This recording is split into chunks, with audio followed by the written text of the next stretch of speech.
Hi guys, welcome back to WeePlayersSG. But today we are not going to show you any unboxing, but today I will be showing you what I've bought in the month of May. So this will be a tiny haul video where I'll be showcasing the games that I bought and why I bought them.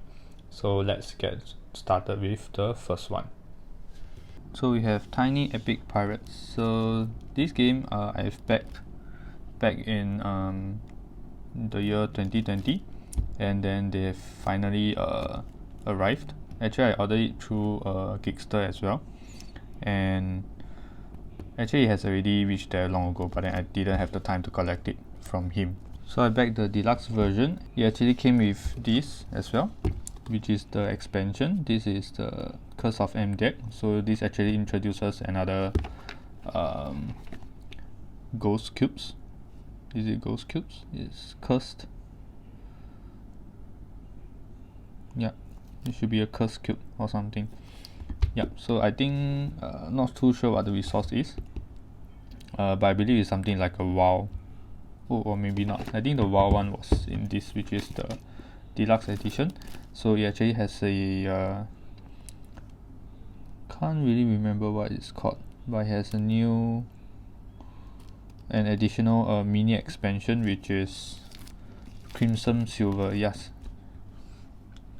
Crimson Silver. So it's actually, that's the one with the WoW resource. So this one I'm not too sure what the cubes are for, but basically it's a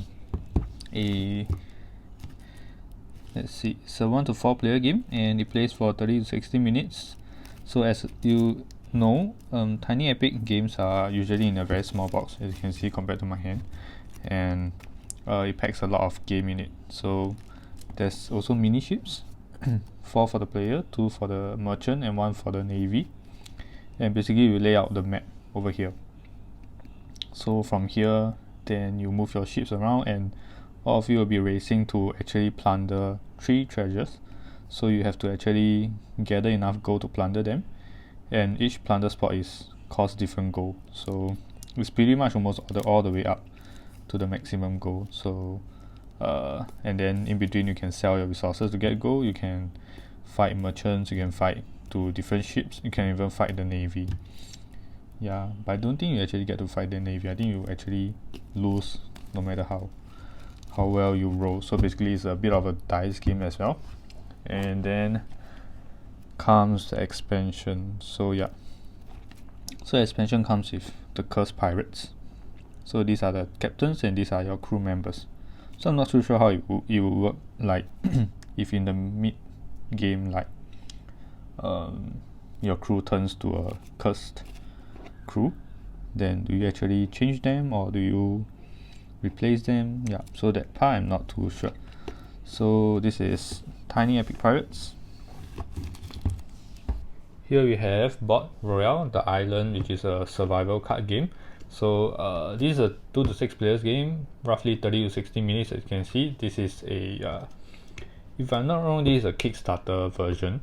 I bought it off Geekster as well, and so basically why I bought it is because there's a recent Kickstarter that's going out, and I didn't really want to get to buy the whole thing without knowing whether it's fun or not. So I decided to get this from him first, and then I can decide whether I want to get the expansions from the Kickstarter later on. So basically what this is roughly, it seems like it's a very fast card game.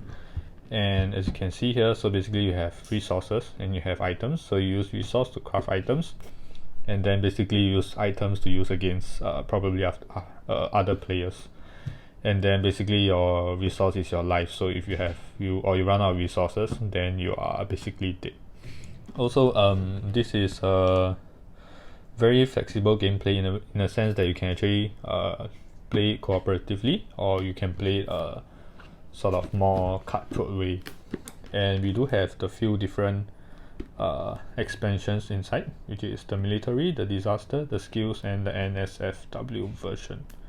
So yeah, so pretty excited to open this. Not sure how exactly we would like the game, but I think it's pretty worth it. So I think this is about $70 over. Can't really remember, but for the amount of games you get, I think it's a pretty good deal. So if this works well, I will probably get the other expansions from the Kickstarter as well.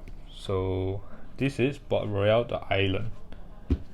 So we have Quacks here by Keymaster Games, and this is a game that I've always wanted to get.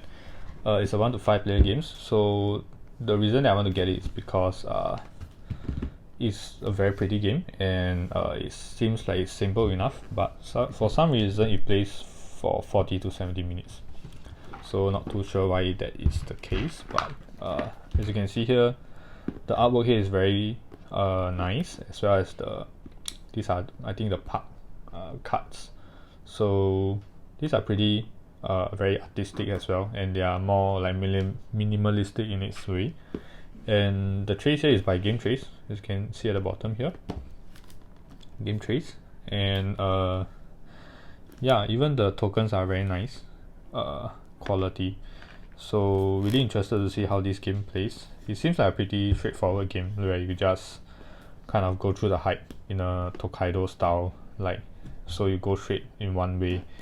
I think there are some that you can share spots, there are some that you can't. Then you can collect your resources and you can get all these, they call it canteen if I'm not wrong. Yeah, so so you can visit parks, you can get the items from here. This is the card. Let's see if they actually say anything about the cards. So it just says small cards. So it's like all these cards. Yeah. So pretty excited to try this one out as well. And yeah, so this is once again Quacks from Keymaster Games. So one thing I should mention is there's a lot of cards in this game and a tiny board. So I'm not too sure how the sleeves would fit, because there are some videos I saw online that you pretty much can't store the sleeve, the cards together with the sleeve in this box. And these expansions, if I'm not wrong, they come with something like a poker card sized box. So with that, then you probably can't store any sleeve inside. So yeah, that's one problem that I will have to see when I get to the unboxing video. So do check it out as well.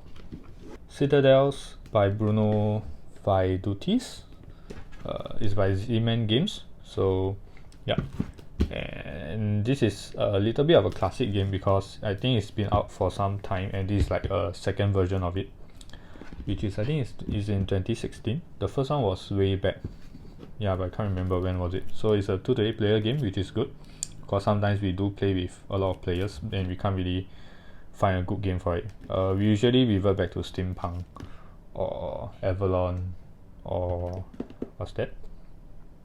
One Night Werewolf, yeah. But those are a bit more social. Then Steampunk is a bit too heavy to teach to newcomers. So this might be a good in between. So this is like a not too sure what kind of genre this falls into, but then it's a game whereby you pick players, characters out of a deck of cards, which will be drafted, and then you'll be roll calling the people, and then certain people have certain powers, then some will counter other cards. So it's like if you have a assassin and a king can supposedly be very powerful, but then if you have an assassin, then you can actually overpower the king. So that's how the game roughly plays out. And but probably your main goal is to actually have built your district, I think. Yeah, it's called district cards.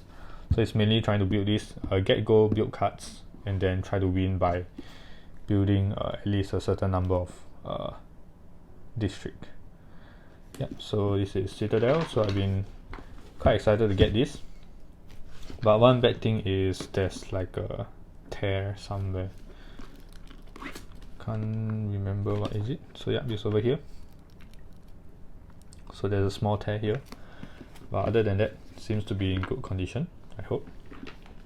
So yeah, this is Citadels by Z-Man Games.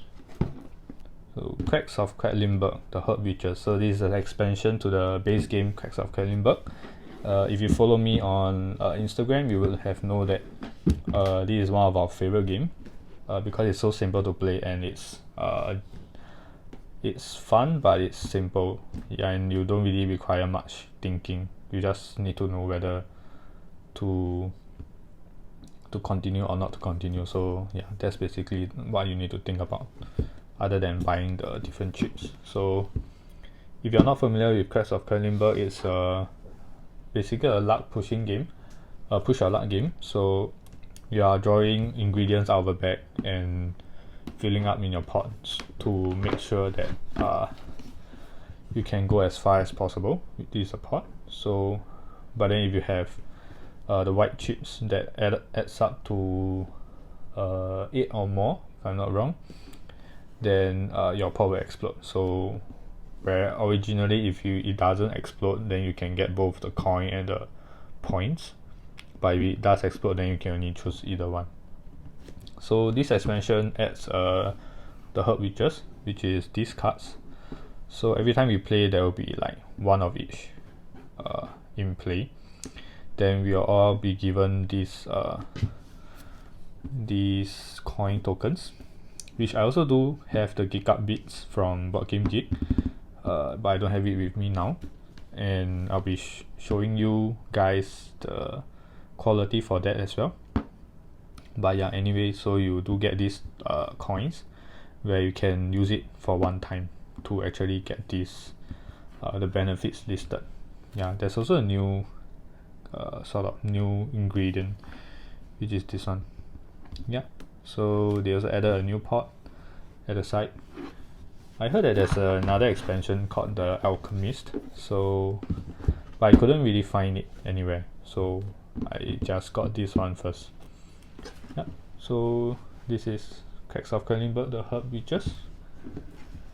Lastly, we have Too Many Bones. It's a dice builder RPG, and it's by Chip Theory Games. So so basically this company, what it does is it focuses its game around chips. So this is the first one that I have from them. There's a Kickstarter that's going on for Chip Theory Games as well, which is the Victor something. Yeah, can't remember the name, but so it also plays with chips. So there's, I think, two versions. One is a solo one, and the other one is a 1 to 4 player one. Yeah, so for this we are playing as Gearlox, trying to defeat the monster and the boss, and throughout the days that's how we count the rounds. So for each day, then we'll encounter one enemy, then from there we will be leveling up our character, getting new dice to actually use it to attack or to defend or to get other good stuff. So this is how the game looks like. So this is the main playing area. So there's the day counter, then you have a chips which represents the health, and then these are your player mats, which is in like a mouse pad neoprene material. So these are your dice, and basically you collect them and put it over here. So each time you roll them, you activate its benefits, if any, then you can put them over here. If you get bones, which does nothing, but if you collect enough of them, you can actually activate. This is really heavy, so I'll try to show you. So you see that there's some words over there. Yeah, can't really lift up with one hand, but there's like words over here. So if you do have enough bones, then you can activate an alternative skill. Yeah, so again, Seal of Excellence by the Dice Tower and Man vs Meeple approved. There's like a very good quality component here. So yeah, it's rumored, or it's also famous for their production quality, which I've seen is really not bad, especially the cards. So they are known to be waterproof, and it's a bit like those kind of plastic poker cards. So it's a little bit like the materials, as well as this one is the player mats, the player sheets. Over here, they are also made out of the same material, but it's bigger, so I think maybe that's why it felt a bit thinner than the cards. But I believe they should be the same material. So yeah, neoprene mats, plastic cards, and chips. For these chips, the monster chips as well as the player chips are a bit more higher quality as compared to the health chips. So they do actually offer a more premium chips for purchase at their store, but then it's not very expensive, but the shipping costs I think nearly the same price as the chips themselves, so that's why I didn't get them, because to ship to Singapore is actually quite expensive. Yeah, so I'm still thinking whether to back their new game that's coming up, but I don't really like the theme of it. So but I'll still link the Kickstarter link down below if you are interested to check it out. But this is Too Many Bones, and this is the last game that I have. So once again, thanks for watching. Hope you like this video. If you want to see more of such content, do remember to subscribe, comment down below, and like this video. Let me know which games you are intending to get next. So once again, thanks for watching. Bye bye.